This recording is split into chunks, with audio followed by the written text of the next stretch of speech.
Եթերում Սուրանկյունն է, որի նպատակը արդարության բացահայտումն է, որովհետև լավ է արդար գործի ծառա լինել, քան անարդարի տեր։ Ես Վայա Ղազարյանս եւ Սուրանկյան ստեղծագործական խումբը բարի ուշ երեկո ենք մաղթում ձեզ։ Չեմ կարող մտաբերել, թե անցած 13 տարիներին քանի անգամ ենք անդրադարձել Վիոլա ջուր ընկերության գործունեությունից դժգոհող սպառողների բողոքներին։ Նրանք հիմնականում բարձրաձայնում են սահմանված ժամանակացույցով ջրամատակարարում չիրականացնելու ընդհատումների, ջրանջատումների վերաբերյալ ոչ պատշաճ ծանուցման, խմելու ջրի որակի ու ճնշման առնչվող հարցեր։ Երկի կարող է տպավորություն ստեղծվել, թե խնդիրներ ունենք այս ընկերության հետ, դրա համար էլ Վիոլային հաճախ ենք հիշում։ Այո, մենք ևս Հայաստանի Հանրապետության քաղաքացի ենք եւ ջրի ոլորտի մենատիրոջ հետ ունենում ենք նույն խնդիրները, ինչ տասնյակ հազարավոր քաղաքացիներ։ Մեր խմբագրությունը վերջին բողոքը առնչվում է հին ջրաչափերը նորով փոխարինելու գործընթացին։ Ոչ միայն մենք, այլև հանրային ծառայությունները կարգավորող հանձնաժողովն է հազարավոր քաղաքացիներից բողոքներ ստացել, թե ինչպես են հին ջրաչափերը ապամոնտաժելուց օրեր անց Վիոլա ջրից ծանուցվել տուգանվելու մասին։ Իբր փորձաքննության արդյունքում պարզվել է, որ ջրաչափի աշխատանքին միջամտել են։ Մասնավորապես կնիքն է փոխված, ջրաչափի ապակու վրա խազեր կան եւ այլն։ Այնինչ, ըստ դժգոհողների ջրաչափի քանդման տեղափոխման ժամանակ իրենք ներկա են եղել եւ ստորագրել են փաստաթուղթ, համաձայն որի Վիոլա ջրի աշխատակիցներին ջրաչափերը հանձնել են առանց վնասման։ Հիմա ուշադրություն։ Քաղաքացիներից պահանջվող տուգանքները սկսում են 35,000-ից եւ հասնում մինչեւ 200,000 դրամի։ Տուգանվածների շատերը չեն վճարել տուգանքը։ Վիոլա ջուրն էլ զգուշացրել է, թե դիմելու է դատական ակտերի հարկադիր ծառայություն։ Պարզեցինք նաև, որ հանրային ծառայությունները կարգավորող հանձնաժողովը միայն անցած տարի Վիոլա ջրի դեմ 2000-ից ավելի դիմում բողոք է ստացել, որոնց մեծ մասը լուծել է հոգուտ բնակչի։ Նայիրի Մուրադյանի տեսանյութը վերնագրել ենք ջրաչափը դարդու բալա։ Խմելու ջուր սպառող քաղաքացիները դատարանների եւ պետական կառույցների դռներն են ընկել։ Նրանք բողոքում են, դժգոհում։ Վիոլա ջուր ընկերությունն իրենց մի քանի տասնյակ հազար դրամների հասնող գումարներ է տուգանել։ Վիոլա ջրից աշխատակիցներ են գալիս, ջրաչափերը նորով փոխարինում, տանում, հետո քաղաքացիները նամակ են ստանում, որ տուգանված են։ Քաղաքացի Հրաչ Պետրոսյանի բնակարանի ջրաչափն էլ փոխարինվել է նորով։ Հին ջրաչափը վնասված չի եղել, կնիքը տեղում է եղել։ Սակայն Վիոլա ջրի տեսուչը մի քանի օր հետո Հրաչ Պետրոսյանին տեղեկացնում է, որ տուգանել են 36,000 դրամի չափով։ Պլոմբը կեղծված է, մեջն էլ խազեր կա։ Ենթադրենք կամ փորձարկումը ասաց, որ ապակու երեսի մասում կա խազ կամ կա վնասված եւ ուրեմն դու պետությունը չի ստեղծել միջանկյալ օղակ փորձագիտական, որը պետք է տա եզրակացություն, լաբորատորիան տալիս է եզրակացություն, որի մեջ գրում է։ Տեսականորեն կարող է, իսկ արել է թե չի արել, սրա հետ կապված չկա ոչինչ։ Թոշակառու Հրաչ Պետրոսյանն ասում է, ինչու պետք է կեղծեր ջրաչափի կնիքը, եթե նախկինում էլ նույն ծավալի ջուր էր օգտագործում, նոր ջրաչափ տեղադրելուց հետո էլ։ Ասում եմ լաբորատորիայում բացեցիր, տոպրակից հանեցիր, տեսար ֆարշա, զանգեիր ինձ կանչեիր։ Զանգեիր ինձ կանչեիր, ասեիր, որ ֆարշա։ Հաշվի չէ, կարող է արդյոք օրինակ եմ ասում, ապակին կամ պլոմբը վնասվել, երբ որ Վիոլայի աշխատակիցը գնում է հաշվի չհանելու, իհարկե կարող է։ Ռոբերտ Գրիգորյանի ծնողների բնակության հասցեում տեղադրված ջրաչափը փոխելիս եւ հետո փորձաքննության ենթարկելիս նամակ են ուղարկել նրանց, որ Վիոլային տուգանք պետք է վճարեն։ Կարծում եմ բովանդակությունը տեսնում եմ, որ մեզ տուգանել են 208,000 դրամ։ Իբր թե իրանց ասելով մենք պլոմբին ձեռ ենք տվել։ Եթե եղել են միայն պլոմբի, սենց խախտումներ, միայն ջրաչափի ներսում գործողություններ չի ենթադրել, ստուգման արդյունքում եզրակացությունը, մենք խնդրել ենք, որպեսզի բաժանորդի կողմից կազմակերպությունը հանդես գա եւ վերահաշվարկ իրականացնի, թեկուզ իր օգուտների հաշվին։ Պիպոյանի ձևակերպմամբ հանրային ծառայությունները կարգավորող հանձնաժողովը պետք է վերանայի բոլոր այն լիազորությունները, որոնք տվել է Վիոլա ջուր ընկերությանը։ Հիմա երբ հանրային ծառայությունները կարգավորող հանձնաժողովը բոլոր գործառույթները տալիս է մասնավորին, ընդ որում այդ թվում կամայականորեն կիրառելու հնարավորությունն էլ հետն է տալիս, չի մշակում ընթացակարգեր, որը պահալու է քաղաքացու իրավունքը շահը, հնարավորություն է տալու դա իրացնելու, ունեն մենք այն ինչը որ ունենք։ հստակ ապացուցելի բազայի հիման վրա պետք է կարողանա վիոլան, այսպես ասած, պատասխանատվության ենթարկել կամ լրացիչ պարտավորություն առաջացնել վճարի սպառողի համար։ Հանրային ծառայությունները կարգավորող հանձնաժողովի անդամն ասում է, որ սպառողը 10 օրյա ժամկետում կարող է տեսնել իր հին ջրաչափի հետ կատարվող բոլոր ստուգման պրոցեսները։ Լաբորատոր փորձաքննության ընթացքն էլ տեսանկարահանվում է։ Լաբորատորիա տեղափոխելուց հետո 10 աշխատանքային օր սպասում է լաբորատորիան, եթե բաժանորդն եկավ իր ներկայությամբ գործողությունները իրականացնում է ուսումնասիրությունը, եթե չեկավ 10 օր հետո ինքնուրույն իրականացնում է եւ կազմում է եզրակացություն։ Երբ որ ես մոտիկ անում եմ լաբորատորիա տվյալ աշխատակցին, ասում եմ, «Պարզապես խնդրում եմ, տվեք ինձ այդ որ 16 թղթերը փաստաթուղթ տվեք, որ 16 թվականին ես այս ջրաչափը բերել եմ ձեր մոտ, նորմալ կնիք եք դրել ու նորից հետ եք ուղարկել, որ ինձ տեղադրեմ»։ Նա ընդհանրապես չտվեց։ Կամո Սարգսյանի ձևակերպմամբ Վիոլիա ջրի կողմից թույլ տված խախտումների սխալների դեպքում սպառողը փոխհատուցվում է։ Ընթացակարգային խախտումները, որոնք մենք հայտնաբերել ենք, որոնք հաշվարկները եւ այլն, որտեղ եղել են թերություններ, մենք գրել ենք Վիոլային գրության դիմել ենք եւ ասել ենք, որ պետք է բաժանորդին վճարես այս խախտումները իրականացնելու համար պարզ մատչելի գրում ենք այսքան դրամ եւ այս վերահաշվարկները ենթակա են փոփոխման կամ ենթակա չեն։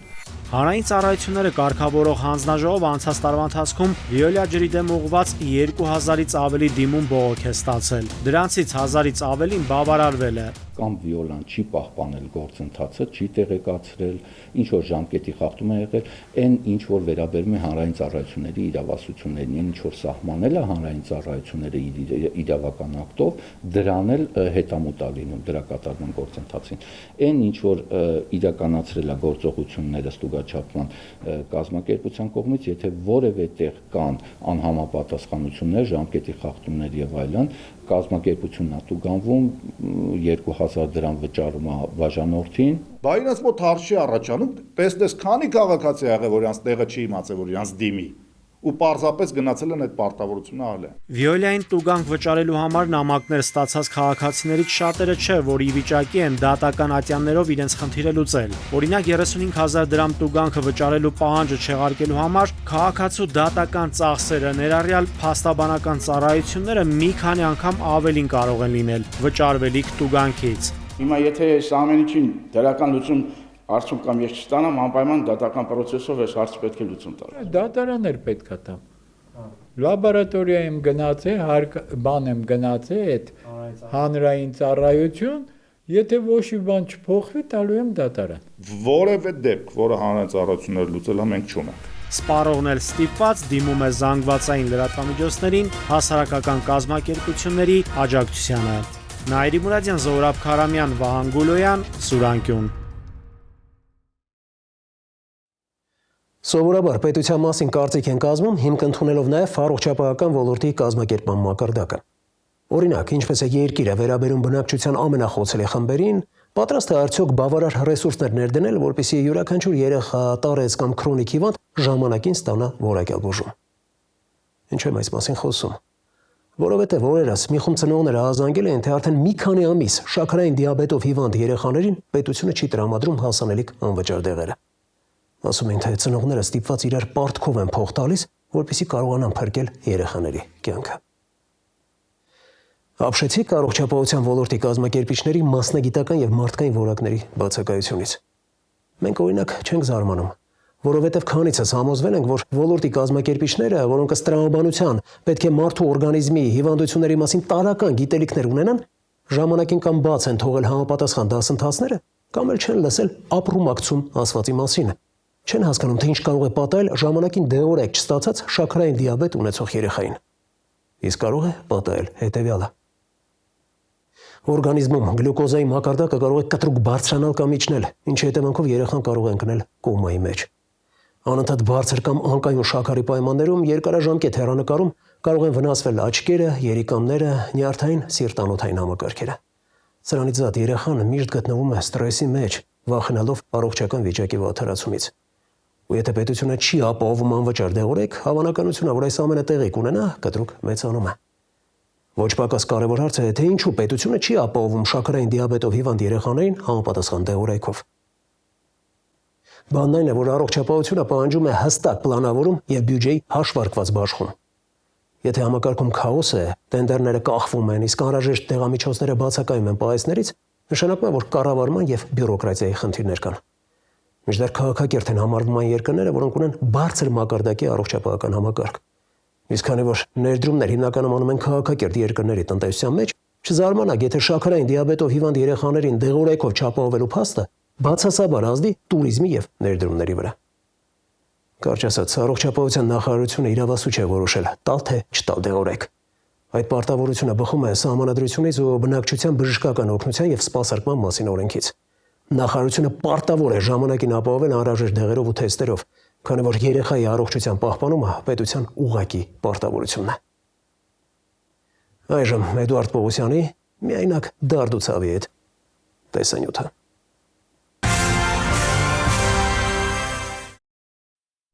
Արդեն ամիսներ շարունակ մանկական շաքարային դիաբետ ունեցողները այդպես էլ չեն կարողանում պետությունից անվճար ստանալ իրենց հասանելի դեղերը, վերջացել են։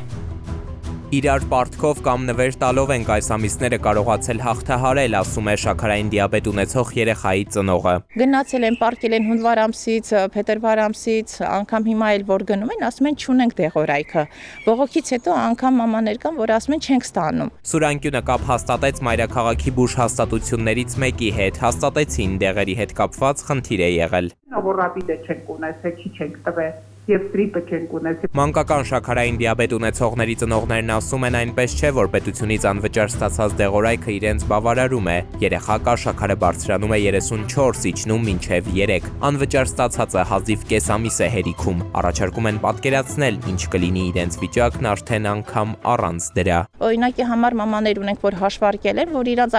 ամենակիչը 4 ստրիպ է հարկավոր, ակուչեկ պեֆորմա կամ խոսքի հետ մնացած ինստանտները, ասեցին առնվազն պետք է լինի 4 տուփ, բայց ստանում են 1 տուփ կամ 2 տուփ։ Պետք է հետևողական լինես, որ խոսքի երեխայի շաքարը չբարձրանա, չընկնի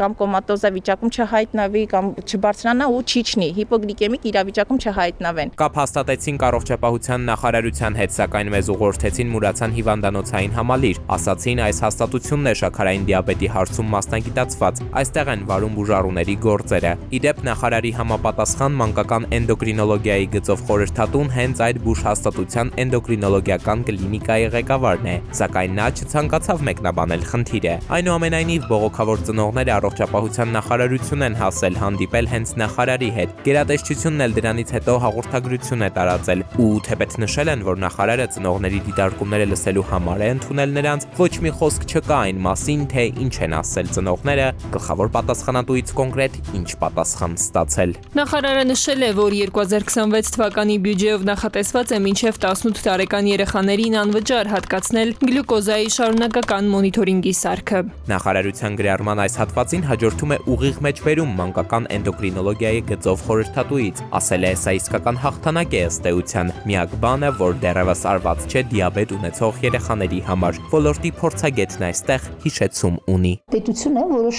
որոշում ունի կառավարության մակարդակով, որ պետությունը, այսինքն հանձինս տվյալ դեպքում առողջապահության նախարարությունը պետք է իրականացած լիներ գնում եւ 2019 թվականից հետո կառավարության որոշումը ասում է, որ 15 առաջիկա 15 ամիսների համար պետք է իրականացվի կանխատեսում եւ կենտրոնական ձևով կատարվի գնման process, որից հետո արդեն ըստ պահանջարկի,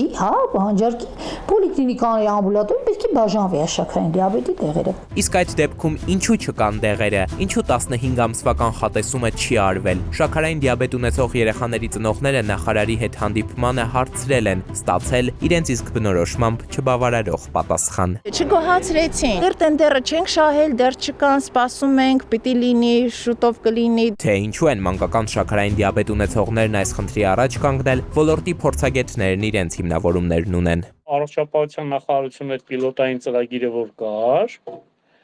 ինքը պիլոտային ծրագրով փորձում էր այս տարի, այսինքն 25 թվականից ներդնել այն ինստիտուտը նոր, որ դեղորայքը բացառապես պետք է պացիենտները, այդ թվում անվճար դեղորայքի մասին է, տվյալ պահին դիաբետի հետ կապված, նաև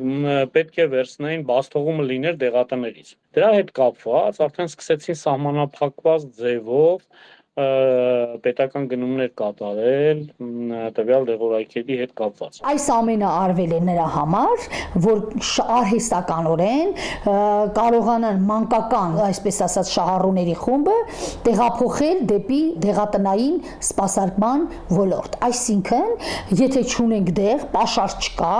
իսկ ես կրկնեցի, որ 15 ամսվա պաշար է պարտադրում ունենալ, եթե չկա, ստացվել է նման իրավիճակ տեխնիկական կամ այլ իրավիճակ, ապա ուզենք թե չուզենք, արդեն գնումները կանենք դեղատնային մասով, որը շատ հետաքրքրություն է առաջացրել դեղագործական կազմակերպությունների համար։ Փորձագետի նշած հետաքրքրությունն առաջացել է, որովհետև ըստ էության դեղատները պետք է պայմանագիր կնքեն առողջապահության նախարարության հետ վերջին ամիսների առողջապահական թոփ քննարկումներից օֆերտայի շրջանակում, որ կարողանան անվճար սպասարկել բուժառուներին։ Մասնագետներն ասում են, քաոսը ոլորտում դեռ նոր է սկսվում։ Շատ մեծ խնդիր առաջացել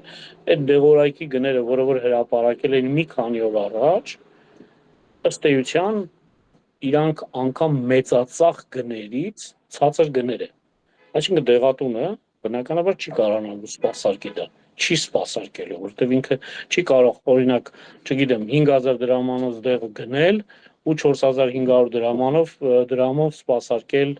պացիենտին։ Բիզնեսը նաև անհանգիստ է, ցուցակագրված դեղերի մինչև կեսը մեր երկրում նույնիսկ գրանցված չեն։ Այդ կարգի հիվանդը, որը որ պետք է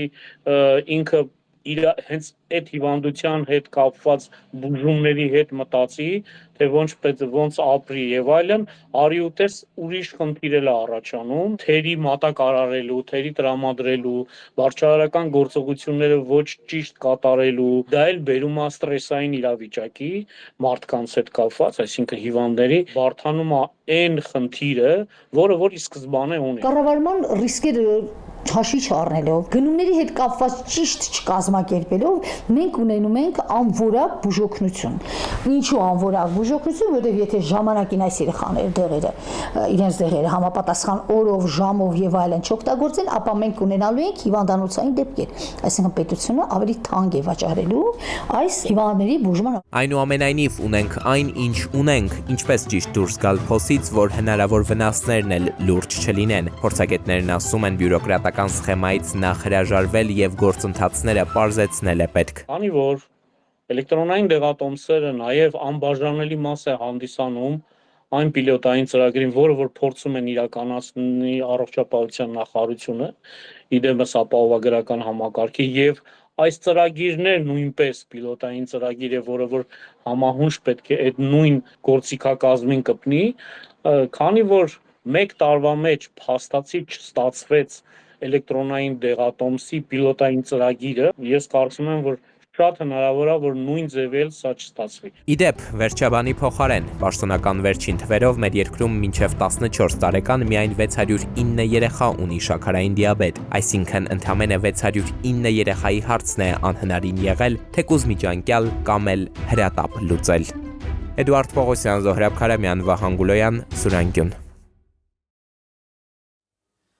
Քանի բանաստեղծություն, երգ, ֆիլմ գիտեք, որոնցում սրբադասվի կամ գովերքվի մայրական սերը։ Այո, անթիվ անհամար։ Իսկ քանի բանաստեղծություն, երգ, ֆիլմ գիտեք, որոնցում սրբադասվի կամ գովերքվի հայրական սերը։ Այո, անհամեմատ քիչ։ Իսկ ինչու՞։ Որովհետև հայրական սերը քչախոս է եւ ի ցույց է դրվում միայն գործերով։ Խեղվաշակատագրեր էջի հերթական հերոսը 46-ամյա Արամը լավագույն օրինակն է, թե ինչպիսին պետք է լինի հոր սերը։ Արամը միայնակ է մեծացնում 10 եւ 4 տարեկան զավակներին։ Կինը հեռացել է տղաներին թողնելով ամուսնու խնամքին։ Տղամարդը աշխատում է աշտարակի ֆերմաներից մեկում, հենց այդտեղ էլ ապրում են։ Աշխատել ասվածն էլ խիստ հարաբերական է։ Չարքաշ աշխատանքի դիմաց վաստակում է ընդամենը 60,000 դրամ։ Չունի ավելակ եկամուտ, չի ստանում նաեւ նպաստ։ Հարևանների եւ բարեկամների հավաստման Արամը գտնվում է հոգեկան ծանր վիճակում, մշտապես տխուր եւ մտահոգ է։ Բայց ամեն բան փոխվում է, երբ բացում է տան դուռը։ Գիտակցելով, որ մոր բացակայությունը երեխաները շատ ծանր են տանում եւ որ նրանց միակ հենարանը ինքն է, Արամը կերպարանափոխվում է։ Կոտրված սրտից բացի տղամարդը իսկապես ոչինչ չունի, բայց ամաչում է օգնություն խնդրել։ Ասում է, ինձ կլսի նաև ավագ որդիս, չէ որ ինձ է համարում իր միակ պաշտպանը, իսկ հիմա կպարզվի, որ ես ունեմ պաշտպանության եւ օգնության կարիք։ Իրոք հուզիչ է։ Ներկայացնում եմ Սվետլանա Ավդիշյանի կքանդեն դժվարության պատնեշը տեսանյութը։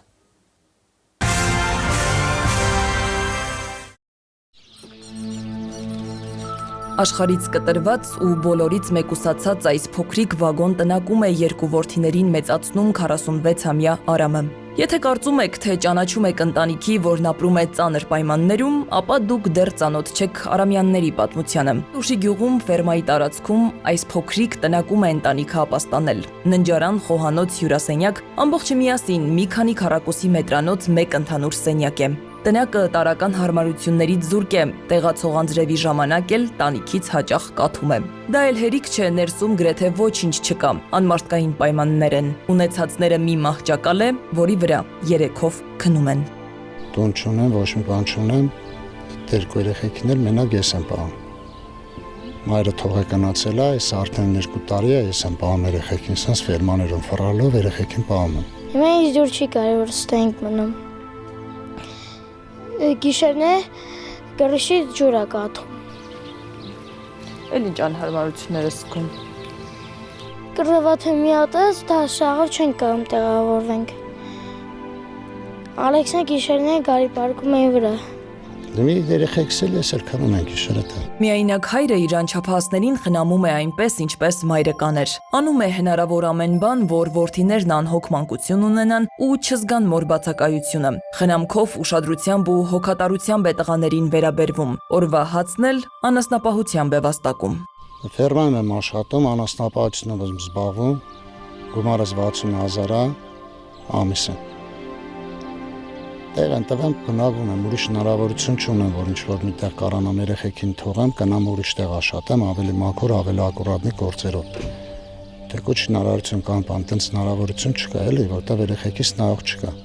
Երեխաների խնամքը Արամի ուսերին է մնացել այն բանից հետո, երբ կինը լքել է նրանց ու նոր ընտանիք կազմել։ Կարծես թե ամեն բան գոհացնում է խղճի խայթել չի զգում տիկինը իր զավակներին անտերության մատնելուց։ Սեփական երջանկությունն է ամեն ինչից վերդասել ու կյանքը նոր էջից սկսել։ Նույնիսկ մտադրություն է ունեցել երեխաներին մանկատուն տանել, բայց ամուսինը կանխել է կնոջ գործողությունները։ Ուզում ենք գցեն մանկատուն երեխեքին, ես երեխեքիս հետ եմ վերցել, ես եմ պահում։ Արդեն 2 տարի է, որ ինքը գնացել է, ոչ զան կա, ոչ երեխեքին տենալ կա։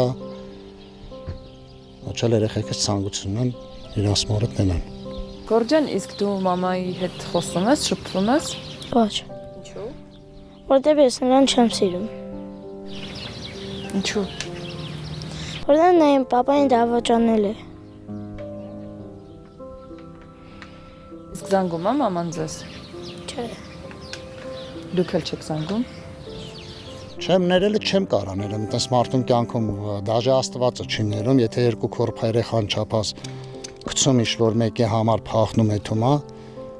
իր երեխից թանկ համարում, ինի Աստված իրան կպատժի։ Տղամարդու համար ամենադժվարը կենցաղային հարցերը հոգալն է։ Երեխաների խնամքը շատ ջանքեր է պահանջում, ասում է, առաջին անգամ է սկզբունքները մի կողմ դրել ու օգնություն խնդրել։ Ուժերը էլ չեն ներում։ Լվալա, թափելա, սաղ ես եմ անում, կերցնելա, ամեն ինչը։ Սենքան գտնում ես գործի, երեխին զարթում է, գայլում պապասոված եմ, գալիս եմ դե պարտադիր այդ գործը թողեմ կամ երեխին հաց սարքեմ, որ երեխին հաց ուտի, շլացի։ Ֆերմայի տերը տեսնելով Արամի կարգավիճակը, օգնության ձեռք է մեկնել։ Բարեխիղճ մարդը ֆերմայում մի առանձին սենյակ է կառուցել, որ տղամարդը գլխին գոնե ժամանակավոր ծածկ ունենա։ Իմ էստեղ որ ժամանակավոր մնում եմ, այնտեղ քանտրտված է, էլի դոմի կամ պետք է վերջ 2 սենյակ սարքեն իրանք այս ֆերմայատերը կամ էլ պետք է գյուղում ինչ-որ դպրոցին մոտիկ տեղ վեկալի վարջոտում այն չավեկալի, որ երեխին եմ դպրոց տամ, այլ կամ գործի ստեյթամ։ Ուզում եմ, որ շատ լավ տեղ մնանք։ Շատ լավ ապահովություն ունենանք։ Լավ շորեր ունենամ։ Լավ շողորեմ։ Ես մենակ տենց բան եմ ուզում, որ իմ պապան լավ լինի, մենք առողջ լինենք։ Ստանակինը բան ոչ մի բան էլ չկա։ Այսինքն ասենք տելևիզորա, սեղանը, աթոռա, ոչ մի բան չկա, սերվանձա գարդերոբա, ոչ մի բան։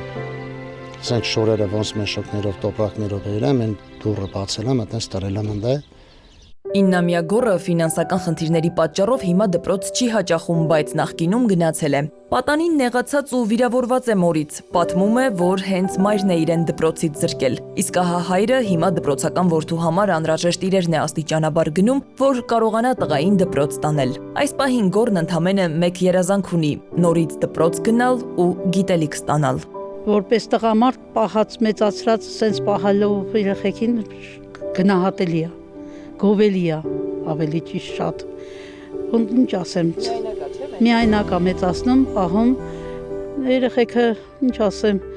ափսոս երեխեք են, շատ ափսոս։ Իսկ ահա գոռի 4 տարեկան եղբայրը երազում է զինվոր դառնալ։ Մանկուց է սկսել մարզվել, բարդենարքներ անել, որ երբ բանակ գնա, ամենաուժեղը ինքը լինի ու թշնամուն հաղթի։ Փոքրիկ տղան իր տարիքին ոչ հարիր ֆիզիկական ուժ ու կարողություններ ունի։ Երեխաները թեև մորից նեղացած ու վիրավորված են, բայց կյանքի իրենց գոյապայքարում չեն հանձնվում։ Ավելին նոր երազանքներ ու նպատակներ են սահմանում։ Ամենաշատը հորն են սիրում ու վստահում։ Իրենց կյանքի լավագույն ու անդավաճան ընկերոջը, որն ամեն հարցով իրենց եւ աջակցում եւ հասկանում է։ Արամը տղամարդուն հարիր արժանապատվությամբ է պահում իր տղաներին, պաշտպանելով նրանց նուրբ հոգին, մանկությունն ու նվիրական երազանքները։ Ու չնայած այս ընտանիքը ապրում է անմարդկային ու դաժան պայմաններում, զուրկ բազում կենցաղային իրերից, փոխարենը սեր, հոգատարություն ու հայրական նվիրում կա։ Մինչ գոռն ու եղբայրը շարունակում են երազել, Արամը թևեր է առնում, գոտ է պնդվում որդիների ապագայի համար ամեն Աստծո օր պայքարելու։ Սվետլանա Ավդիշյան, Վահան Գուլոյան, Սուրենգյուն։ Թողարկման երկրորդ հատվածում կներկայացնենք։ Հայրել են գույքը, խցի։ Կիրառվել է ֆիզիկական ուժ։ Խոզարկություն անցկացնում եւ վստահ են, որ կան արգելված իրեր։ Հայտնաբերված վնասված փողանց մենք չունենք։ Հատուկ նշանակության ծառայողների գործողությունների հետևանքով ունեն վնասվածքներ։ Պարզաբանումները, որոնք որ տալիս են, իրականությանը համապատասխանել չեն կարող։ Սպեցնազ կոչվածը առևանգել է դատապարտյալներից մեկին։ Իսկ ով ասում որ բռնություն է կիրառվել։ Կողքի խցից թղթղկոցները խանգարում էին մարդկանց։ Նուբարաշենը դա բռնությունների որջ է։ Խոշտանգում եւ անմարդկային վերաբերմունք անթույլատրելի է։ Հենց նոր ահազանգ ստացան Նուբարաշեն քրեակատարողական հիմնարկից, որ ՑՄԱ դատապարտյալների ջարդ է կազմակերպվել, դատապարտյալները արյուն լվանկած են եւ որևէ բուժօգնություն չի ցուցաբերվում։ Իրավապաշտպան Ժաննա Ալեքսանյանի Facebook-յան այս գրառումը օրերս կայծակնային արագությամբ տարածվեց համացանցում։ Կարճ ժամանակ անց քրեակատարողական ծառայությունը հանդես եկավ պարզաբանմամբ, նշելով, թե որոշել էին անօրինականություններ եւ պառակտում հրահրող դատապարտյալի տեղափոխել այլ քրեակատարողական հիմնարկ, սակայն հաջակցություն վերջինի որոշ կանոնավորներ եւ ՑՄԱ դատապարտյալներ դրսեւորել են աննազանդություն, վնասել են խցերի գույքը, այրել ներքնակներ, հարվածել դռներին, չեն ենթարկվել հիմնարկի ծառայողների օրինական պահանջներին։ Արդյունքում ըստ քրեակատարողական ծառայության պարզաբանման հատուկ նշանակության բաժնի ծառայողները Նուբարաշեն քրեակատարողական հիմնարկի ծառայողների հետ համատեղ ֆիզիկական ուժի գործադրմամբ ազատազրկվածներին դուրս են բերել խցերից ու իրականացրել խոզարկություններ։ Իհարկե, քրեակատարողական ծառայության պարզաբանումը կարող է շատերին արժանավատ թվալ։ Հանցագործները մի բարի պտուղ չեն հիմնավորմամբ։ Մեծ չէ, որ դատապարտյալները եւս մարդ են եւ ունեն իրավունքներ։ Ու եթե հաշվի առնենք, որ կատարվածի վերաբերյալ նրանց տեսակետը մինչև օրս հայտնի չէ, եւ որ քրեակատարողական ծառայությունը իր հայտարարության մասով ապացույցներ չի ներկայացրել, կասկածներ են առաջանում։ Ընդ որում, դրանք ավելի են խորանում, հաշվի առնելով ոլորտի պատասխանատուի արդարադատության նախարարի շտապողական ու միակողմանի գնահատականները։ Հիշեցնեմ, որ դեպքից անմիջապես հետո ծառայողական քննություն նշանակելու փոխարեն Սրբուի Գալյանը հայտարարեց, թե բանտի ղեկավարությունը գործել է օրենքի շրջանակում։ Իրոք, ինչպես հավատալ արդարադատության նախարարի հավաստիացմանը, եթե նա հայտարարում է, թե ազատազրկվածները վնասվածքներ չունեն, այնինչ մարդու իրավունքների պաշտպանի ներկայացուցիչները արձանագրել են մարմնական վնասվածքներ։ Կարծում եմ, ոլորտի պատասխանատուները պետք է մի պահ կանգ առնեն եւ իրենց հարց տան։ Ինչ ենք մենք ուզում։ Ուզում ենք, որ ազատազրկվածները բանտից դուրս գան չարացած ու չողված։ Նորմալ երկրներում քրեակատարողական հիմնարկները համարվում են ազատազրկվածին բարեփոխող սոցիալ վերականգնողական հաստատություններ։ Այս ուղղությամբ պետք է աշխատանքներ տանել, բարեփոխումներ իրականացնել, ականջալուր լինել իրավապաշտպանների ահազանգերին, թեև խնդիրների մասին իրավացուները քաջատեղյակ են։ Նուբարաշեն քրեակատարողական հիմնարկում ԱՄԿ կառույց դեպքի, ինչպես նաև ազատազրկվածների խնդիրների շուրջ զրուցել ենք իրավապաշտպան Նինա Կարապետյանցի հետ։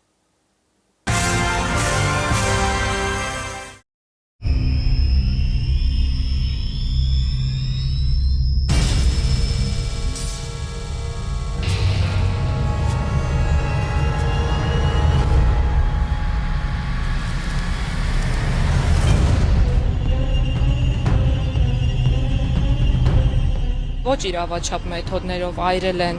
գույքը, խցի։ Օրինական պահանջները չկատարելուց հետո արդեն կիրառվել է ֆիզիկական ուժ։ Գետնին են գցում ուրեմն դատապարտյալին, կանգնում են վրան ու սկսում են դուբինկաներով ծեծել։ Այս պահի դրությամբ որևէ հայտնաբերված վնասված քովանց մենք չունենք։ Հատուկ նշանակության ծառայողների գործողությունների հետևանքով ունեն վնասվածքներ։ Գլխանակ մի հատ բարձր հերքում են ամեն ինչ։ Իսկ ով ասում որ բռնություն է կիրառվել։ Սպեցնազ կոչվածը առևանգել է դատապարտյալներից մեկին։ Խնդիրներ ամեն օր կան եւ լուծումները իհարկե բռնությամբ չեն։ Նուբարաշենը դա բռնությունների որջ է։ Նախորդ շաբաթ տեղեկություն տարածվեց, որ Նուբարաշեն քրեակատարողական հիմնարկի 5-րդ հարկում հատուկ ջոկատայինների կողմից ծեծի են ենթարկվել ցմահ դատապարտյալները։ Ինչ է ձեզ հայտնի միջադեպից։ Բուն պատճառը կդժվարանամ ասել ինչն էր հիմքում դրված, որովհետև այն ինչ որ հայտարարում են իշխանությունները, մեղմ ասած չեն բացահայտել իրական պատճառները, բայց հաշվի առնելով որ Հայաստանը ցանցային երկիր է, հաշվի առնելով որ մենք շատ կարճ ժամանակում իմանում ենք տեղեկություններ, մանրամասներ բոլոր իրադարձությունների մասին, ես վստահ եմ, որ շատ կարճ ժամանակ հետո իրական պատկերը տեսանելի կլինի, որովհետև այն հիմնավորումները ճակերտավոր եւ այն պարզաբանումները, որոնք որ տալիս էին, իրականությանը համապատասխանել չեն կարող։ Դրանք լուրջ չեն։ Չի կարելի ասել, որ կողքի խցից թխթխկոցները խանգարում էին մարդկանց հատուկ ջոկատայիններին իրականացնել իրենց գործառույթը, ասելա թե մյուս խցից տեղափոխել ցանկացած մեկին այլ վայր, դա լուրջ չի։ Ասել, որ խցից թխթխկոցների արդյունքում անհրաժեշտություն է առաջացել անցկացնել խուզարկություն, եւս լուրջ չի։ Խուզարկություն անցկացնում են շատ հստակ պայմաններում։ Խուզարկություն անցկացնում են, երբ վստահ են, որ կան արգելված իրեր։ Թխթխկոցից ինչն էր հուշում, որ խցերում կան արգելված իրեր։ Եվ այդ մեթոդը, այդ ձևը, որով որ իրականացրել են խուզարկությունը, դա չի կարող արդարացնել ոչինչով, որովհետև սահմանադրությամբ մեր միջազգային պարտավորություններով Հայաստանի Հանրապետությունը ունի պարտավորություն զերծ մնալ խոշտանգումներից եւ անմարդկային վերաբերմունքից։ Այո, կարող են ուժ կիրառել, այո, կարող են հատուկ միջոցներ ձեռնարկել, կիրառել, բայց խոշտանգում եւ անմարդկային վերաբերմունք անթույլատրելի է։ Տվյալ անձին ենթարկվել է բժշկական զննության, այս պայդրությամբ հայտնաբերված վնասվածքով որևէ անձ չունենք, միջադեպից հետո հայտարարեց Արդարադատության նախարարը, մինչդեռ ՄԻՊ ներկայացուցիչներն արձանագրել են ազատությունից զրկվածների մարմնական վնասվածքներ։ Ով եւ ինչու է ստում։ Պետք է նշել, որ առաջին հետազոտություն անցկացրել էին հենց Նուբարաշենի բժիշկները, իսկ պետք է վստահ լինել, որ համակարգը չբարեփոխված հատկապես համակարգը ինքը գործում էր բոլոր ժամանակներում, գործել է հետևյալ կերպ։ Ներսի բժիշկները երբեք չեն արձանագրել բռնության հետքերը։ Դա փաստ է, դա կապացուցեն ցանկացած փաստաբան, ցանկացած իրավապաշտպան 5 տարի առաջ, 10 տարի առաջ, 20 տարի առաջ մենք ունեցել ենք նույն պատկերը։ Եվ շատ հետաքրքիր է Արդարադատության նախարարը եւս կրկնում է նույն վարքագիծը, որ ունեցել ենք 5, 10, 20, 25 տարի առաջ, երբ Արդարադատության նախարարը քննությունը չավարտված իրավական գնահատականներ ա տվել պրոցեսների։ Նաև առողջական վիճակի հետ կապված դեռ վերջնական պատկերը չունեցած, խոսել, որ որևէ մեկը որևէ վնասվածք չունի, դա իհարկե ցավալիորեն մեր նախարարը նորանշանակ, համատաբար նորանշանակ նախարարը հավասարվեց այն նախորդ ռեժիմների նախարարներին, որոնք որ կրկնել են այդ նույն պատկերը։ Հեղափոխական, բարեփոխված, այսպես ասած նախարարները կրկնում են նույն վարքագիծը, նույն խոսույթը, որը մենք ունեցել ենք տարիներ շարունակ, տասնամյակներ շարունակ։ Ինչու դեպքից անմիջապես հետո ծառայողական քննություն չի նշանակվել եւ ինչու է Արդարադատության նախարարն առանց քննության եւ դրա արդյունքների հայտարարում, թե բանդի ղեկավարությունը գործել է օրենքի շրջանակներում։ Նախարարը սխալ արեց, դա շատ լուրջ խնդիր է, որովհետեւ նախարարը պիտի հայտարարեր, որ գործողությունները պետք է բխեին, ենթադրենք, այլ ձևակերպումով կարող է նշել, բայց հաստատուն միտք արտահայտել առ այն, որ որևէ խախտում տեղի չի ունեցել, նախարարը ենթադրում են, որ ներկա չի եղել։ Կամ գուցե ներկա է եղել, մենք տեղեկացված չենք։ Գուցե on-line հեռարձակումով նայել, հա, համաժամանակյա հեռարձակմամբ։ Դժվարանում եմ ասել, բայց այդպիսի պնդում անելու համար դու պիտի կամ անձնապես ներկա լինեիր, բայց դա էլ բավարար չէր լինելու, որովհետև այդպիսի գնահատական տալու համար մենք ունենք հատուկ ծառայություններ։ Քրեակատարողական հիմնարկներում նախորդ տարի 205 ազատազրկված անձանց կողմից ինքնավնասման 613 դեպք է արձանագրվել։ Ինչու են կալանավորված անձիկ կամ դատապարտյալները դիմում նման քայլի։ Հիմնական պատճառը դա չլսված լինելն է, արդարադատության process-ից դժգոհ լինելն է, իրենց նվազագույն պահանջները չբավարարելու հիմքերով են այդպիսի գործողություններ անում, որովհետև ամիսներ շարունակ սպասել ծայրահեղ անհրաժեշտ բժշկական հետազոտությանը եւ չստանալ որևէ պատասխան, անշուշտ մարդը ստիպված է լինում գնալ այդպիսի գործողությունների կամ իրենց դիմումների, բողոքների պատասխանները չստանալու արդյունքում իրենք ստիպված են լինում գնալ այդպիսի ծայրահեղ քայլերի, որոնք շատ անգամ նաեւ կյանք են արժենում իրենց։ Վերջին շրջանում կալանավորված անձանց դատապարտյալների թիվն ավելանում է։ Արդյունքում քրեակատարողական հիմնարկները գերծանրաբեռնված են աշխատում։ Ինչ է պետք անել պատկերը փոխելու համար։ Թվի առումով ոչ մի փոփոխություն չի լինելու, գուցե պահման պայմանների հետ կապված մի փոքր թեթևացված վիճակ լինի, մենք այդպիսի իրավիճակ ունեցանք, երբ կառուցվեց Արմավիր քրեակատարողական հիմնարկը, բայց շատ կարճ ժամանակ հետո պարզվեց, որ այնտեղ էլ կան շինարարական խնդիրներ, որի արդյունքում ամռան օրերին այնտեղ ուղղակի շնչել չի լինում, եթե ընթացակարգի խախտմամբ այդ վալչոկ կոչվածները, դռնակները դրան վրա փոքր դռնակները բաց չանեն։ Այսինքն օդափոխության լրջագույն խնդիր կա։ Բայց ամենակարևոր խնդիրը, որը չի փոխվելու, անկախ նրանից թե քանի նոր շենք կկառուցեն ու ինչ կան, իրենք տենց սուպեր, այսպես բան կա, հա, կահավորված կլինեն, չի փոխվում վերաբերմունքը կալանավորի նկատմամբ։ Եթե ամեն անգամ անհամաձայնության կամ, չգիտեմ, դժգոհության պայմաններում գալու են 30-40 անձ եւ բռնության ենթարկեն անհասկանալի պայմաններով ու պատճառներով ու բացատրություններով, ինչ տարբերություն Նուբարաշենի շենքում կծեծեն մարդկանց արուն լվիկ կանեն, թե օրինակ գեղեցիկ կահավորված շենքում կալանավորի համար ըստ էության ինչ-որ բան փոխվելու է, թե չի փոխվելու։ Եթե դիմումներին ու բողոքներին բուժ օգնության տրամադրման տեսանկյունից ժամանակին ու բավարար բուժ օգնություն չի տրամադրվելու, ինչ տարբերություն ավելի գեղեցիկ պատերը ներկված կլինեն, թե այդ տխուր պատերը կլինեն։ Ես կարծում եմ, որ այդ բոլոր գումարները կարելի է ներդնել այլ բնույթի վերաբերմունք, այլ բնույթի պատիժներ կազմակերպելու համար։ Օրինակ պրոբացիայի ծառայությանը ավելի լայն հնարավորություններ տալու, նույն տնային կալանքի հետ կապված հնարավորություններ ընդլայնելու։ Միջազգային փաստաթղթերում նշվում է, որ քրեակատարողական հիմնարկը պետք է լինի ոչ թե սոսկ պալչիչ, այլ ավելի շատ բարեփոխող, սոցիալ-վերականգնողական։ Մեզ մոտ այդպես է։ Մենք էլ ենք ընդունել վերջերս, առնվազն գոնե հայտարարել ենք այն մասին, որ մենք պատժողական քաղաքականությունից գնում ենք դեպի այսպես վերականգնողական, բայց եկեք ազնիվ լինենք, հա, ինչ բարեհոգեբանական վիճակ կա քրեակատարողական հիմնարկներում, որտեղ մարդիկ ոչ մի բանով զբաղվելու առանձնապես հնարավորություն չունեն։ Անշուշտ ձեզ կասեն, որ մեծ թվով ավելացել են, չգիտեմ, օրինակ ուսուցողական ինչ-որ բաները, հա, բայց մասնակցության տեսակետից իրենք շատ ավելի հետաքրքրության տեսակետից շատ ավելի քիչ են, հա, հնարավորություններ ստեղծելու տեսակետից շատ ավելի քիչ հնարավորություններ են տալիս։ Կան, չգիտեմ, օտար լեզվի ուսուցման փոքր խմբակներ կան, ինչ որ զբաղվածության փոքր խմբակներ կան, բայց մենք չունենք աշխատանք, որը կտա զբաղմունք, որը մասնագիտություն կտա մարդկանց, որը հնարավորություն կտա, ինչու ոչ նաև օգնել ընտանիքին աշխատել եւ օգնել ընտանիքին վերադարձնել պարտքերը։ Այսինքն բավականին մեծ այսպես սպեկտրով խնդիրներ կան, որոնք որ բախվում են քրեակատարողական հիմնարկներում, առայժմ այդ խնդիրները ցավոք սրտի լուծված չեն, որովհետեւ միշտ պետք է հիշել, որ անգամ եթե մարդիկ գտնվում են ճաղերի ցանկում, այդ մարդիկ մեր քաղաքացիներն են։ Այդ մարդիկ ուշ թե շուտ պիտի վերադառնան հասարակություն։ Իրանք վերադառնալու են մեր կողքը։ Եվ եթե մենք չենք վերականգնում նրանց որպես սոցիումի անդամ, իրենք վերադառնում են չարացած, իրենք վերադառնում են վիրավորված, նեղացած եւ ոչ մի լավ բան դա չի բերելու ոչ հենց այդ մարդուն անհատին, ոչ իր ընտանիքին, հարազատներին, ոչ էլ կողքը ապրող մնացած բոլորին։ Մենք բոլորս ունենալու ենք խնդիր, եթե չաշխատենք այդ ուղղության վրա։ Կհանդիպենք քիչ անց։ հարևաններն են վտանգելով իրենց կյանքը կրակի միջից բառացիորեն դուրս բերել հաշմանդամներին։ Ուստի, երբ պարեկները ասացին, որ վթարի հետևանքով մեկ հոգի տեղում մահացել է, ընդհանրապես չզարմացա։ Լադա,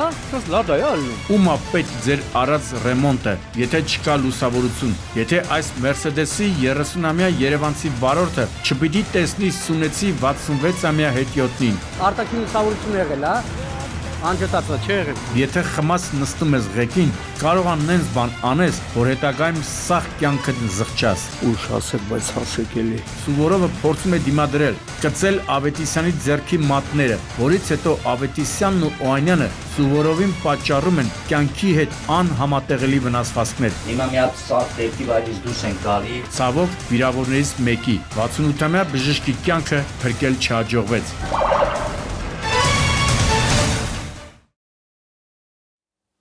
Վերջինս մի դեպք քննարկելիս Շամշյանի հետ փորձեցինք պարզել, թե օրվա որ հատվածում են ավելի շատ պատահարներ տեղի ունենում եւ կան արդյոք ընդհանուր պատճառներ եւ գործոններ։ Ուսումնասիրեցինք վերջին 1 ամսվա վիճակագրությունը ու եկանք եզրակացության, որ վթարների, վրաերթերի ու դժբախտ դեպքերի մի զգալի մասը տեղի ունենում գիշերային ժամերին, որոնց վտանգները վարորդները այդպես էլ ամբողջությամբ չեն գիտակցում։ Չեն գիտակցում, որ միայն քո զգոնությունը բավարար չէ։ Անհրաժեշտ է իմանալ եւ հիշել, որ մեծամասամբ հենց այն ժամերին է երթևեկում ալկոհոլ օգտագործածները, ադրենալինի սիրահար եւ ֆիզիոլոգիական առանձնահատկությունները անտեսող վարորդները։ Ասենք չես հասցնում աչքը թարթել, որտեղից որտեղ հայտնվում է մի բախտախնդիր ու սպառնում առողջությանդ։ Թեև ողբերգական ելքով դեպքը, որ քիչ անց կներկայացնենք, սպառնալիք չի եղել օրինապաշտ վարորդների համար, սակայն տուժել են բախտախնդրի մեքենայում գտնվածները։ Թե ինչպես է նարկոդիսպանսերում հաշվառվածը հայտնվել Opel-ի ղեկին, հայտնի չէ։ Ըստ տրամաբանության եւ օրենքի նա վարորդական իրավունքի վկայական չպետք է ունենար, բայց փաստն այն է, որ գիշերը ժամը 2-ի սահմաններում մեքենայով դուրս է եկել երթևեկելի գոտուց ու դարձել 38-ամյա ուղևորի մահվան պատճառ։ Հիմա հարց ճանապարհային ոստիկանությանն ու բարեկային ծառայությանը։ Ինչպես է գնահատում ձեր աշխատանքը։ Արդյոք անում եք առավելագույնը, որպեսզի նման վարորդների քանակը նվազի։ Ինքներդ էլ շատ լավ գիտեք, որ հանրապետության ճանապարհներին առանց վարորդական իրավունքի վկայականի հարյուրավոր վարորդներ են զվռնում։ Ինչու՞ չեք հաճախակիացնում նմաններին որսալու շրջայցերը։ Հարցերը հռետորական չեն, ու առաջիկա թողարկումների ընթացքում թեմային ավելի խորությամբ կանադառնանք։ Գիշերային երթևեկը անվտանգ չէ նաև շտապ օգնության մեքենաների վարորդների համար, թեև նրանց ներկայացվող պահանջները բավականին խիստ են։ Սակայն խնդիրը ոչ միայն վարորդական հմտությունների, այլև ֆիզիոլոգիայի մեջ է։ Ու եթե չի սահմանվում աշխատանքային ճիշտ գրաֆիկ, կարող է տեղի ունենալ այն, ինչ պատահեց մայրաքաղաքի Թամանցիների փողոցում։ Շտապ օգնության մեքենան մեծ արագությամբ բախվեց էլեկտրասյանը, ինչի հետևանքով 68-ամյա բժշկուհին մահացավ։ Թեև իրավասուները չեն հայտնել կատարվածի պատճառը, սակայն դեպքի վայրում քննարկվող հավանական վարկածներից է դիտարկվել ղեկին վարորդի քնելը։ Եթե այս վարկածը հաստատվեց, ապա շտապ օգնության ծառայության ղեկավարությունը պետք է վերանայի աշխատանքային գրաֆիկը, որպեսզի հետո չզարմանա, թե ինչու են գիշերային ժամերին հաճախակիացել իրենց մեքենաների մասնակցությամբ դժբախտ պատահարները։ Անցած օրի քրեական քրոնիկոնը արտակարգ պատահարներն ու ավտովթարները Գագիկ Շամչյանի անվերջ ափսոսանք տեսանյութում։ Այ ժողովուրդ ջան, իրոք այս խմել ղեկին նստելը պատուհաս է դարձել սաղից գլխին։ Անուղեղները կոկոները տաքացնում են ու գցում իրենց մեքենան, առանց մտածելու, որ կարող են ոչ միայն իրենց, այլև ուրիշների գերեզմանափորը դառնալ։ Թե ինչ տեղի ունեցավ գիշերվա միլիոնին Արմավիրի մարզում քիչ անց։ Իսկ մինչ այդ խոսենք, Արմավիրին հարևան Արարատի մարզում էլի գիշերվա միլիոնին տեղի ունեցած սարսափի մասին։ Իսկ սարսափի անունը Հրդեհ էր, որը նաև դրական կողմ ունեցավ։ Հիմա կասեք, Շամշյան, կարողա գժվել ես, ոնց կարող է Հրդեհը դրական կողմ ունենա։ Մի շտապեք, ժողովուրդ ջան, հեսա, կասեմ ոնց։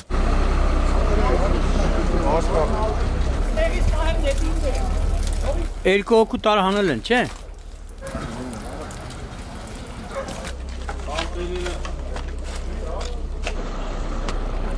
Հաշմանդամի սայլակը տեսնելով հասկացաք, թե ինչ նկատի ունեի, ասելով դրական կողմ։ Բանն այն է, որ կես գիշերից կես ժամ անց Սուրենավանի Աբովյան 67 հասցեում ծագած հրդեհի ժամանակ ներսում գտնվել են հաշմանդամ երկու քաղաքացիներ, ու մինչև կժամանեին Վեդիի, Արարատի, Արտաշատի հրշեջները հարևաններն են վտանգելով իրենց կյանքը կրակի միջից բառացիորեն դուրս բերել հաշմանդամներին։ Ավելի ստույգ կարողացել են պատուհանից մտնել ներս, անօգնական երկու քաղաքացուն դուրս բերել, ապա պայքարել կրակի տարածման դեմ։ Հալալա տղերք ջան, քեֆը տալիս է, երբ նման բաներ ես լսում։ Կարող փոքրի։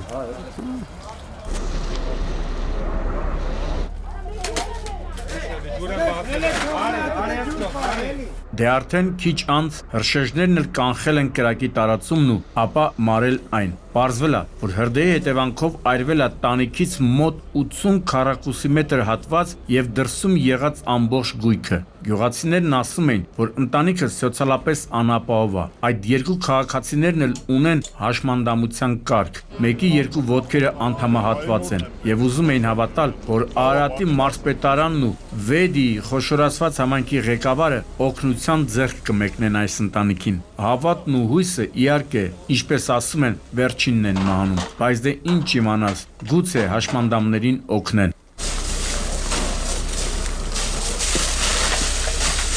Թոմա ջրին օր քանդի։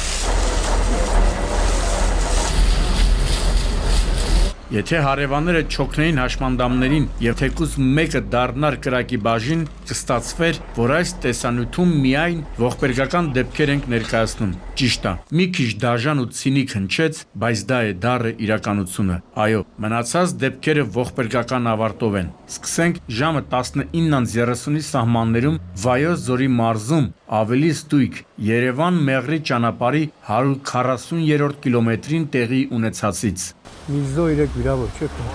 Էնի կիայա էս ինչ ապտո, յա։ Լադա։ Սենց լադա է ալնում։ Եղեգնաձորեն, չէ՞ դա, թե վայքի Իվան։ Եղեգնաձորի բկը։ Բայց ոնց որ սկորին մեկին տարավ Երևան։ Ինչպես կարելի է եզրակացնել կադրերից, Լադայի եւ Կիայի բախումը եղել է ճակատային։ Նայում էի Լադայի վրա ու լացս գալիս էր։ Տնաշենը նենց էր խեղճացել հարվածից, որ այսպիսի տեսք ու դիրք էր ընդունել։ Դե այլ բան ակնկալել էլ հնարավոր չէր։ Մի հլը ասեք Լադա ու ամեն ինչ կգա իր տեղը։ Ուստի, երբ պարեկները ասացին, որ վթարի հետևանքով մեկ հոգի տեղում մահացել է, երեքին մարմնական վնասվածքներով տեղափոխել են Վայոց ձոր բժշկական կենտրոն, ընդհանրապես չզարմացա։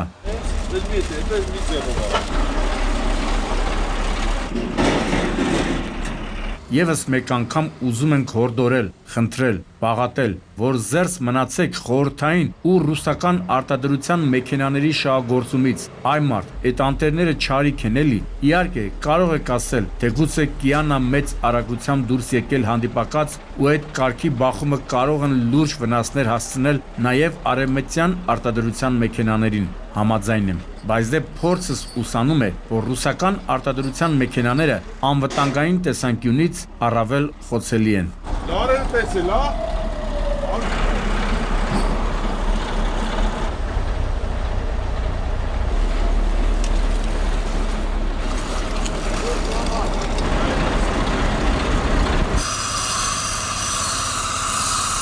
Հենց Երևանի քաղաքապետարանին մի թթու խոսք ենք ասում կապված այս կամ այն փողոցի լուսավորության բացակայության հետ, միանգամից ցվիններով են դիմավորում, թե բա մեռանք ստեղ ընտեղ լեդեր քաշելով, հիմա մի փողոց էլ կարող է հասցրած չլինենք։ Ինչի եմ այս մասին ասում։ Դե որովհետև մարզերում շատ ավելի սարսափելի վիճակ է ու ոչ մի արդարացում չի կարող այն փրկել, առավել եւս, եթե չլուսավորվածության պատճառով մարդ է մահացել։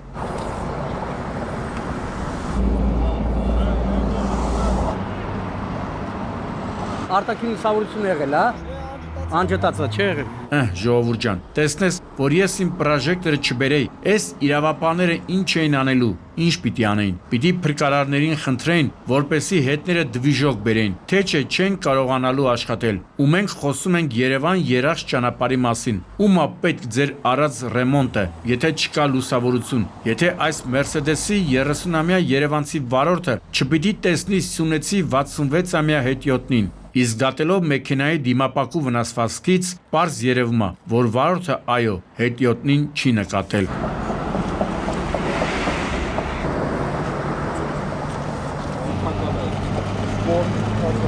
«66-ամյա Ռազմիկը տեղում մահացել էր։ Մերսեդեսի վարորդ 30-ամյա Վահեն փախուստի չէր դիմել։ Ահազանգել էր շտաբօգնություն, բայց Մասիսի շտաբօգնության բժիշկների հերթապահ խումբը արձանագրել է հետիոտնի մահը։ Վարորդը տեղում ենթարկվել է սթափության փորձաքննության, պարզվել է, որ եղել է սթափ, այսինքն եթե առաջնորդվում ենք բացառման սկզբունքով, պարզ է դառնում, որ մահացու ելքով վրայաթի պատճառը լուսավորության բացակայությունն է եղել։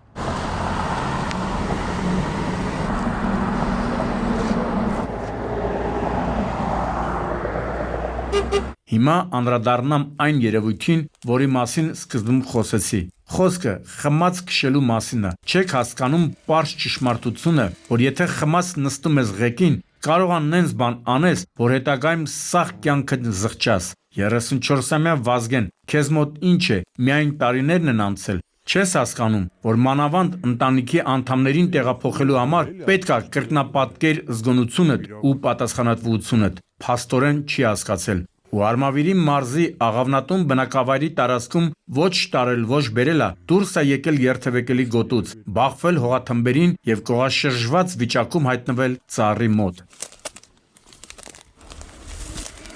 Վիրավորը երեխեն է, մահացած իր պապան։ Շի թուր եկի ասել։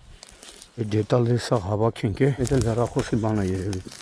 Էնականջակալն է ինչն է, հա։ Ինչպես տեսնում եք, Օպելը հայտնվել է Ուրենու մոտ, որին հաճախ լացող Ուրենի են անվանում։ Բա լացելու բանը, բա ինչա, բանն այնն է, որ Օպելում բացի վարորդից գտնվել են նաև 38-ամյա Կարենն ու 16-ամյա Հովանեսը, որոնց իմ նկարահանման ժամանակ ասացին, թե տեղափոխել են հիվանդանոց։ Ճանապարհին, սակայն, Կարենը գիտակցության չգալով մահացել է։ Հովանեսի վիճակն էլ լավագույններից չի եղել։ Նրան Էջմիածին բժշկական կենտրոնից տեղափոխել են Երևանի Սուրբ Աստվածամայր բժշկական կենտրոն։ Ինչպես քիչ անց պիտի պարզենք, մահացած Կարենը վիրավոր Հովանեսի հայրն էր։ Ասացին նաև, որ վարորդին 34-ամյա Վազգենին ենթարկել են սթափության փորձաքննության ու պարզվել է, որ եղել է ոչ սթափ, խմացության ամենաբարձր աստիճանի։ Սա էլ բավարար չէ, հաշվառված է եղել նարկոդիսպանսերում։ Այ տղա, դու ինչ գործ ունես մեքենայի ղեկին, որ մի հատ էլ մարդու մահվան պատճառ ես դառնում։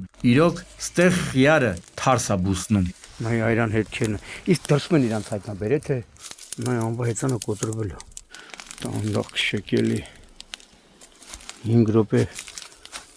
ուշ հասեք, բայց հասեք էլի։ Ասում ես նայ հարթ ընտիր ճանապարհ այնտես երթևեկության նշաններով ցուցանակները բան սաղ դրած է։ Ու էլի քրեական պատմություն, ու էլի սպանություն։ Այս ոստիկանները ճիշտ կանեն, հետս ընկերություն անեն, որովհետև այսքան տարիների ընթացքում այնքան բան եմ տեսել, որ կարող է հանցագործության վայրում այս ու այն կողմ մի թռուցիկ հայացք նետեմ ու միանգամից գլխի ընկնեմ, թե ինչ է կատարվել։ Հիմա կասեք լավ էլի մի գլուխ գովա Շամշան, Շերլոկ Հոլմսը չես, որ դեդուցկիայի մեթոդով սաղ պարզես, բայց դե ժողովուրդ ջան, փաստերով եմ խոսում։ Էս էլ կոնկրետ օրինակը։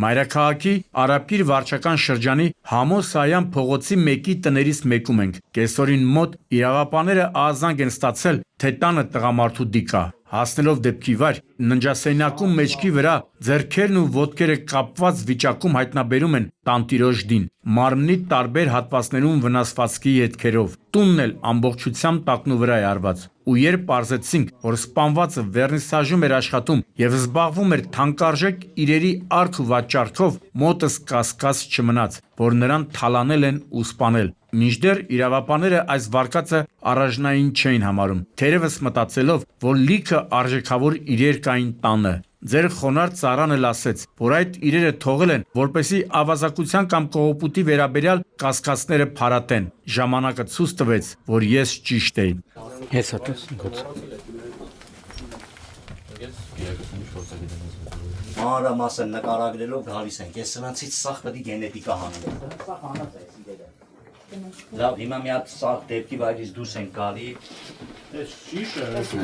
Պարզվում է, որ լավ էլ կազմակերպված կողոպուտ է եղել։ Միայն թե կողոպտիչները հաշվի չեն առել, որ 55-ամյա Մարատ Սուվորովը կարող է դիմադրել, եւ ուրեմն ըստ մեր տեղեկությունների 2024 թվականի օգոստոսի 7-ին քաղաքացի Փարեն Ավեդիկյանի տնից գողացված իրերը վաճառելու նպատակով Սուվորովի հետ են ծանոթանում 58-ամյա Վարամ Ավետիսյանն ու 35-ամյա Արամ Օանյանը։ Վաճառելով Սուվորովին գողացված իրերի մի մասը, որոշում են նաև Սուվորովին թալանել։ Մի եկա կոմբինացիա են մտածում, որի մանրամասները նախաքննության շահերից ելնելով չենք ներկայացնի, եւ ընտրելով ճիշտ պահը այցելում են Սուվորովին, կապում վերջինին, ինչի ժամանակ Սուվորովը փորձում է դիմադրել, կծել Ավետիսյանի ձեռքի մատները, որից հետո Ավետիսյանն ու Օանյանը Սուվորովին պատճառում են կյանքի հետ անհամատեղելի վնասվածքներ, որից հետո գողունի մի մասը վերցնում եւ հեռանում են։ Ի պատիվ քրեական ոստիկանների ու արաբկիրի քննիչների ասեմ, որ սահմանը լքելու ժամանակ տականքները ձերբակալվում են։ Այ էսա, ինչը ձեռք չի բերվում հալալ քրտինքով, վերջում նման ճակատագրի է արժանանում։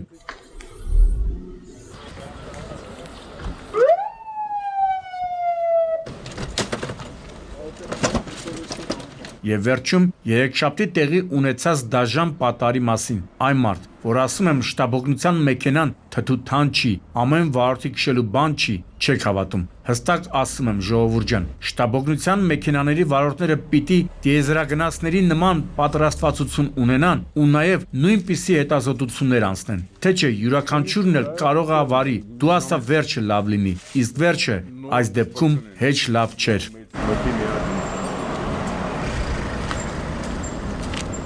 Եվ ուրեմն դեպքը տեղի է ունեցել առավոտյան 5:40-ի սահմաններում, Թամանցիների փողոցում, գործարանային մետրոյի հարևանությամբ, շտաբօգնության մեքենան բախվել է երկաթե էլեկտրասյանը, երբ հասա դեպքի վայր, վարորդին, բժշկին ու բուժքրոջը ծայրահեղ ծանր ախտորոշման մարմնական վնասվածքներով պարեկներն ու քաղաքացիները տեղափոխել էին հիվանդանոց։ Մոտավորապես պատկերացնում եմ վիճակը, ավելի շուտ հակավիճակը, երբ սովորաբար շտաբօգնությունն է օգնության հասնում, հիմա շտաբօգնությանն են օգնության հասել։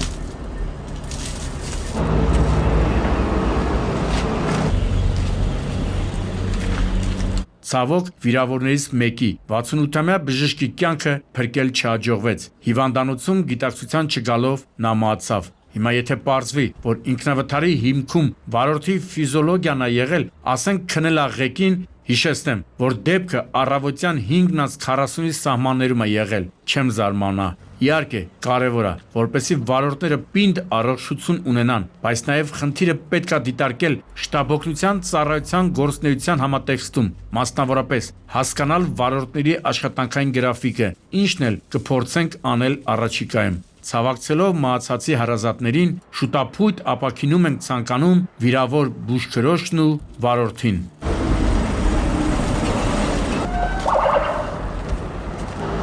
Գագիկ Շամշյան, Սուրանկյուն։ Այսքանը գործով զորանանք եւ առողջ հոգով ու լուսավոր մտքով առաջ շարժվենք։